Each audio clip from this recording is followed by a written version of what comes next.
connecting moms with other moms in the community, me connecting with other families in the community, connecting with other service providers, and then connecting families with them. So that's the best part of my job, is just seeing the connections within the community, within the parents themselves, and then being that person that people come to ask a question, even if it's not related to speech, being that person that people can trust, that if they're asking me, they know that the information they're going to get is quality. Hey there, and welcome to the Speechie Side Up podcast. My name is Vanita Litvack, and I am so grateful you're here. I'm an ASHA certified speech language pathologist, author, and augmentative and alternative communication consultant who is obsessed with helping SLPs like you stop reinventing the wheel and connect with other SLPs in the trenches. Have you ever wondered how other SLPs seem to be doing it all with ease? Well, around here you'll get to hear firsthand how SLPs are really getting things done while keeping evidence-based practice and self-care in mind. Think of this as a coffee date with your SLP friends. Get ready to be challenged and encouraged while we learn together.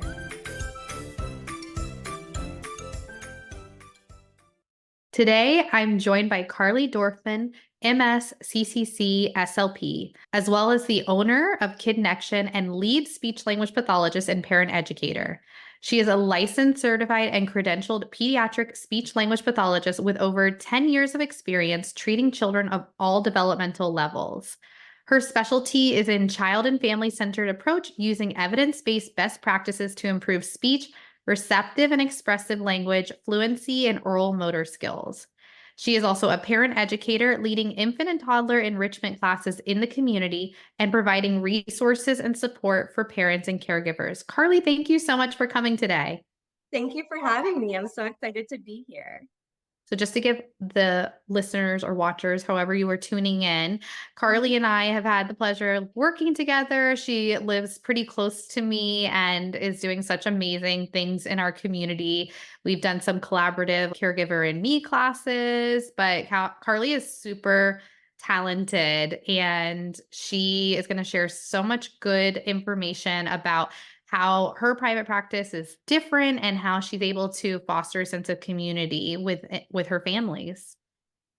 Yes. So, and that's really the whole foundation of everything I do, is bringing people together and creating community and a safe space. So, Well, you definitely do that.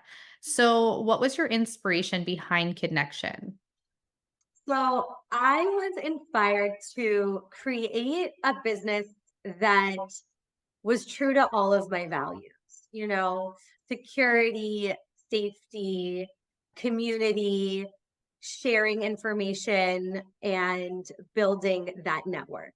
I always wanted to own a private practice when I decided I wanted to be a speech language pathologist. I come from a background of entrepreneurs, so that was just in my blood. And I love that the field gives us that opportunity. So I knew it was always something that I wanted to do at some point. I knew that I wanted autonomy in my career. I worked in a lot of different settings and I wanted to be able to treat clients in a way that felt authentic and good for me. And so that was the inspiration for the private practice speech therapy approach that I take with KIDnection. And then there's also that sense of community. So diversifying the offerings that the company has so that we can support building a community and connecting people with each other, with other professionals in the community, is also what inspired me. Well, I love it.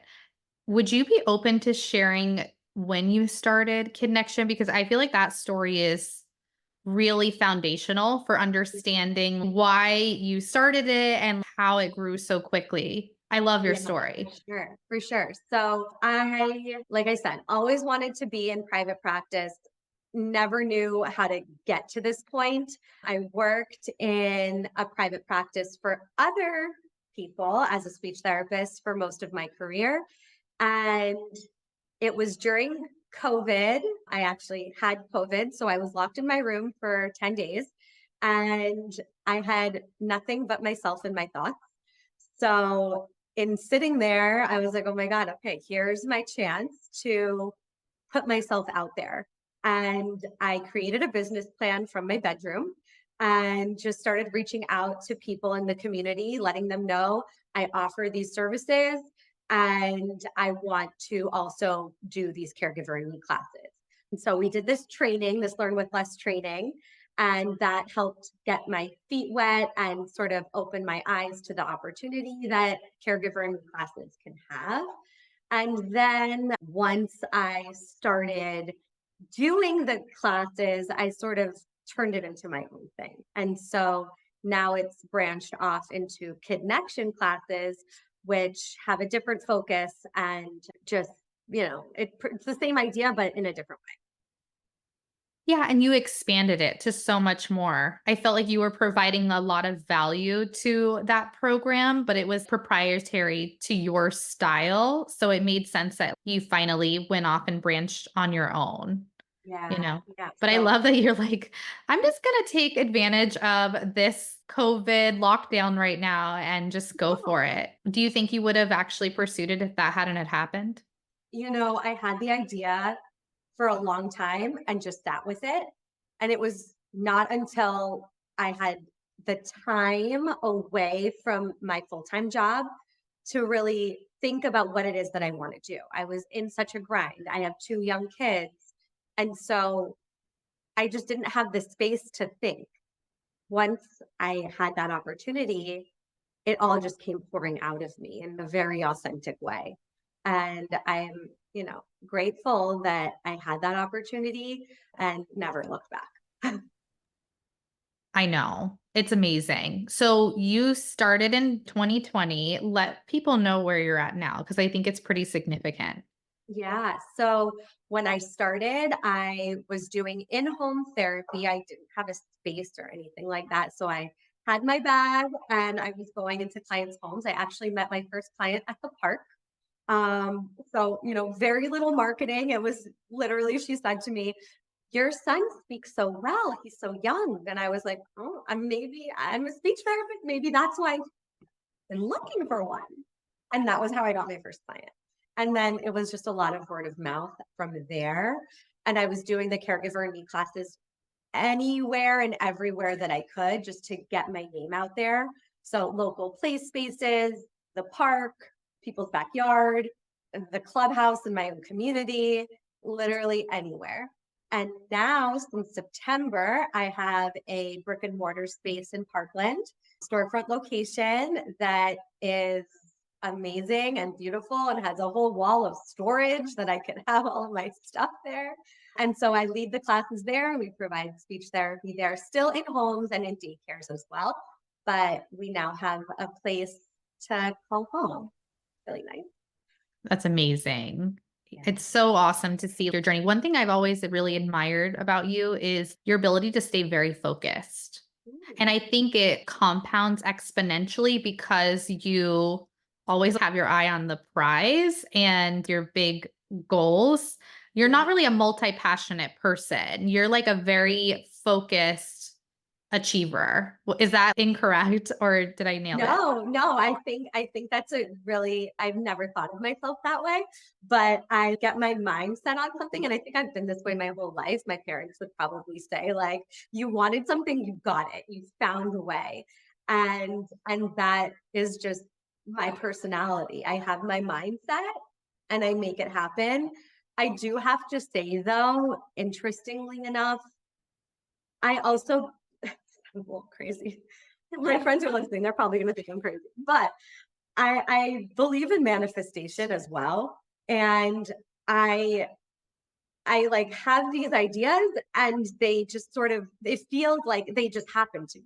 I'm sure I am doing all this back end work, but even with this space where I have KIDnection now, the brick and mortar, I used to drive by that place every day taking my son to school. And I would look at it and be like, oh my God, one day I think that's where I would want to be. And it was sort of handed to me like, the realtor who was in charge was like, do you want to take it? And I was like, yeah, you know? So, but yeah, I am very focused when there's something in my head that I want. And I also, when I was first starting, had a lot of fire under me to show the world what I could do. Like a lot of people had opinions, apprehension, like you're going to go out on your own. Are you sure? And I was like, I'm sure. Watch me. And that was another encouraging thing that helped me get to where I am. That's amazing. And I feel like that's really inspiring for anybody who's listening that has an idea to see how much progress you can make if you just stay really focused. So that's amazing. And I'm a big manifestation person too. So I definitely believe in that. What do you feel like makes your private practice different from other ones? Mhm. So, like I said, when I had the vision for what I wanted KIDnection to look like, I really wanted it to be the kind of therapy that I would want for my own kids. I don't rush my clients. So when you go into a client's home, you really become part of their family. And I love that. And again, I would want that if my child needed a therapy service of some kind. So in going into clients' homes, I wanted to have that be our service model, using their favorite or preferred toy items, not having to bring a whole bag of tricks, really creating routine-based services where we can incorporate what the child is doing throughout the day to make it tangible and real for the parents to follow through with. We incorporate parents into our sessions. They're there, they're present. They can ask us any questions they have. They can see with their own eyes what we're doing rather than just getting a couple words, in a report. And we give them carryover strategies throughout the week. So the therapy sessions are more like check-ins than us doing all of the work. We know as speech therapists, that little blip in a child's day is not where you're going to get the progress to happen. It's really that consistency throughout the week. So that's really important in our service model to have the whole family involved. Grandparents, nanny, mom, dad, whoever, they're welcome, they're part of it, they can ask us the questions. So that's one piece that I think sets us apart. And then the other part is the caregiver and me classes. As part of our KIDnection umbrella, you get access to a speech therapist by coming to the classes, even if your child doesn't need therapy or might not qualify for therapy, you still get access to different strategies and techniques. You can ask us questions. I get that a lot. They'll come to me at the end, my kid's doing this, my kid's doing that. They can ask a real person rather than looking it up on Google. So I think that is unique and really valuable to families. And then the other part of the business is I have this creative side of me that I never even knew existed until I started doing this work. And so another part of the business is we create products. We create sensory bins and Play-Doh jars that we use in our therapy sessions with our clients. And also you can buy them, purchase them. They all come with a little card that has different strategies that you can use to elicit language while using the bin. And so that's something else that sets us apart and gives access to information that you might not otherwise have unless you were, in contact with a speech therapist. I love all of those. I think one other thing that you have, do you feel like this is still the case? I know your first cohort of families was super close, Yes, right? Do you still yes, feel like that happens? absolutely. It blows my mind. It happens every time. It Oh, happens great. every time. That first group of families is like, I still see them around in the community. I see their kids. Those kids are now like 3 and 4 years old and still come running up to me. I've gone for dinner with the mom. They've become my friends too. And now those kids are all in school together. They've really created a community within a community. And that's the best part of my job. I just had an experience. I started doing a newborn class for birth to 4 months. And the moms that are in that class then move through my other age groups together. So they form those friendships. And if after the newborn class, they end up, like, a lot of them go back to work, so they're not able to do the weekly classes, but a group of them, the babies just turned 1.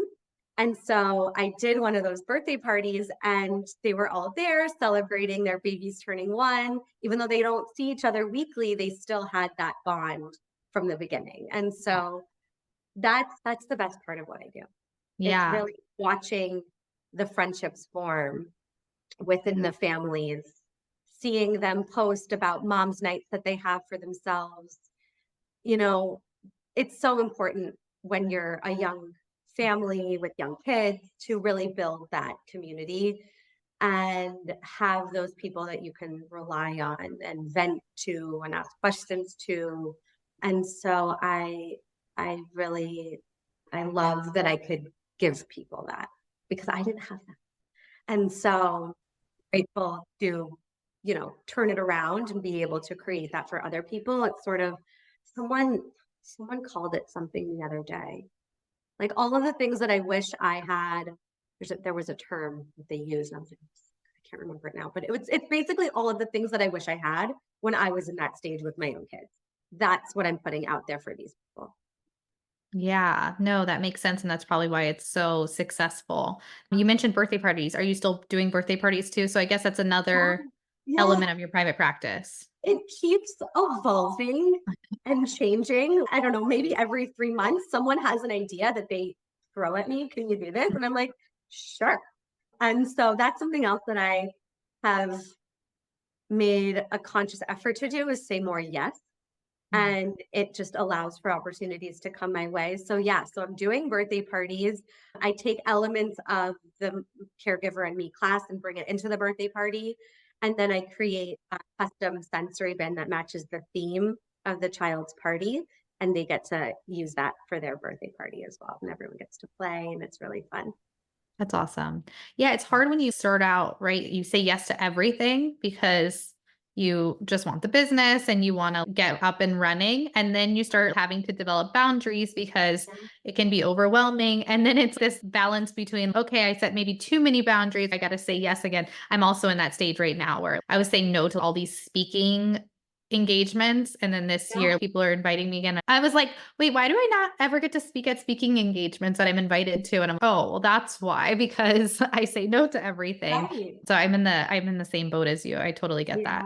Yeah. So that's something that has definitely been a learning process for me, is what to say yes and no to. I right now have hired speech therapists to join our team.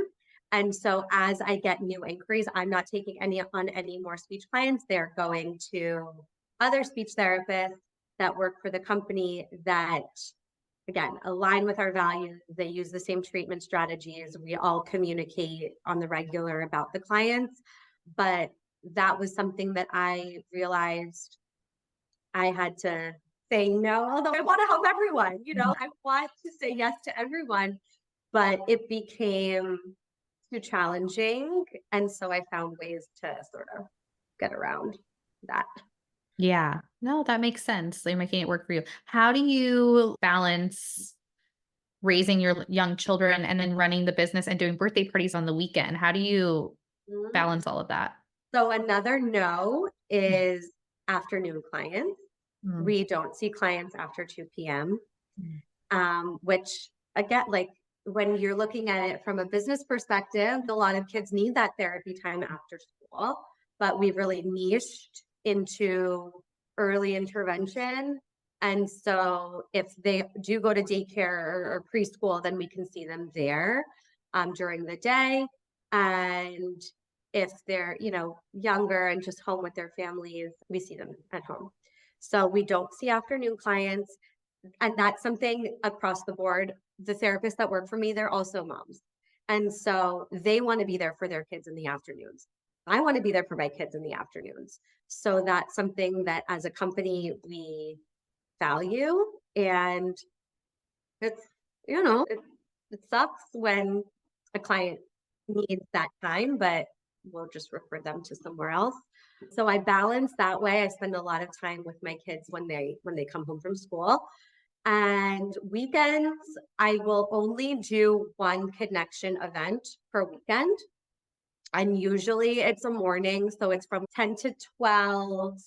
And then my husband gets his quality time. He works, late hours during the week, so he gets his quality time on the weekend. And then we spend the rest of the weekend doing family stuff or, kid birthday party, this, there's always something going on. So I try my best. Sometimes there's ups and downs. Sometimes I'm really overbooking myself. I have, night stuff for parents at my space, or I do 2 KIDnection events on a weekend by accident, or it just happens that way.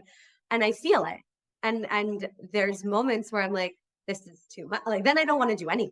Then I'm like, no, I'm not doing anything anymore. And I start saying a lot of no's. And then I'm like, what's going on? And so it's that finding the balance.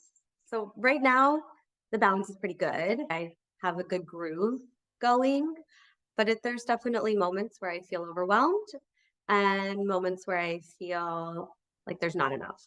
So, Yeah, it's that ebb and flow. yeah, totally. Well, speaking of that, what is the best and most challenging parts of your job? Mm. So the best is definitely the connections, connecting moms with other moms in the community, me connecting with other families in the community, connecting with other service providers, and then connecting families with them. I have a table in my space where I have people's business cards for all types of things. And someone like asked the question or said something about, I got someone for you. I got something for you. So I love being that connector, and I love sharing resources. I love learning about different things, again, that I never knew about when my kids were babies. There's so much out there. So that's the best part of my job, is just seeing the connections within the community, within the parents themselves, and then being that person that people come to ask a question, even if it's not related to speech, being that person that people can trust, that if they're asking me, they know that the information they're going to get is quality. And I really pride myself on that. Yeah, I remember when we were doing a class together, one of the moms asked you a non-speech related question. She was like, how do you send your child to school knowing they're not going to do a better job than you would at teaching them? Remember that? And it's always stuck with me because now my daughter is 3. And so she's in school and I'm like, oh, that was such a valid question to ask. I don't remember what you said, but I think it just elicited conversation from everybody too. So it's not even like you're the liaison that starts a conversation, but it's really a group effort. Yes, yes. And I do that in the classes as well. Someone might ask a question like, "Oh my God, my baby was waking up every 2 hours." I'm like, I have, the contact cards for the sleep consultant. But when someone asks that question, then others chime in, and that's how those connections get created. And then they're texting each other at 2 o'clock in the morning because both their kids are up, and they form a friendship through that, issue. But it really helps that shared experience. So Yeah, that's awesome. So what advice would you give your younger self? I would tell my younger self that all of the challenges that you're being faced with, and all the crying that you're doing in the closet, and all of the struggles that you have gone through professionally are going to pay off in the end. Working in lots of different settings and environments with different types of people, there were moments where I really questioned this career and like, is it for me? Is it what I want to be doing with my life? And what I realized was it was the setting and not the career. And the career could be anything I want it to be. I just didn't know that. So I would tell myself that too. Like, you're a speech therapist, you could be and do anything you want to do with it. I didn't know that when I first came out of school. I thought I had to work in a clinic and see client after client after client and, not get paid very well. I didn't know any better. And so now that I have my own company and now that I also have other therapists working for me, I pay them well and I value their time and I value their personal lives. I want to give them an experience that I wish I had when I was working for somebody else. So I think I would just give myself a hug and tell myself it's going to be okay. I love what you said, that it was the setting, it was not the career, and the career is anything you want it to be. I feel like that is the theme of this episode. It's such a good reminder to SLPs, and I full-heartedly agree with you. I mean, the example that you gave, the fact that you stopped seeing clients at 2, you could earn more money, a lot more money if you see clients after that, but that's not what it's about for you, at least like at this stage. Yeah, It's about quality of life for yourself, for your employees, and just saying yes to the right clients that fit that. absolutely. Absolutely. I love That's that. It's such a exactly that. good model for anybody listening to just keep in mind that if you stay true to your values, good things will come. It might take longer, but if you're saying yes to the things that don't align with your values, then you're not leaving room for the things that do. Yeah, absolutely. Absolutely. And now I'm in a place where I feel like all of the different hats that I wear are all things that are true for me and that make me feel good. I say all the time, like, I mean, owning your own business, it's not that you're working less. You're actually working probably more than you would in a 9 to 5. You're always thinking about your business, but it doesn't feel work. It just feels like it's all my pleasure and it's all my joy and it just feels good for me to do the work that I'm doing. And that's why I keep doing it. Yeah, no, I heard something that said like, if it is something you don't enjoy, then it's work, but if it's something you do enjoy, it's a passion. And I totally agree with that. Yeah, exactly. Exactly. And it's a passion that helps others. And that just fills my cup so much that the thing that I love doing is so beneficial and helpful and life changing for people. Yeah. Yeah, that's awesome. So where can everybody find and connect with you? So you can find me on Instagram at KIDnection Co. My website, www.kidnection.co. And on Facebook, KIDnection. Amazing. Carly, thank you so much. It was so great to reconnect with you. Thank you. This was so much fun. Thank you for having me. Thank you so much for listening. By the way, have you joined the SSU crew yet? By joining, you get access to the free good section on our website, plus podcast updates, special event notifications, and therapy inspiration. You can sign up at bit.ly/join SSU crew, all lowercase, or just find the link in this episode description. Also, don't forget to take a screenshot of this episode so that you can always refer back to it and share it on social media if you really love the topic. Take care and remember to always fill your speechy side cup first before you can pour into others.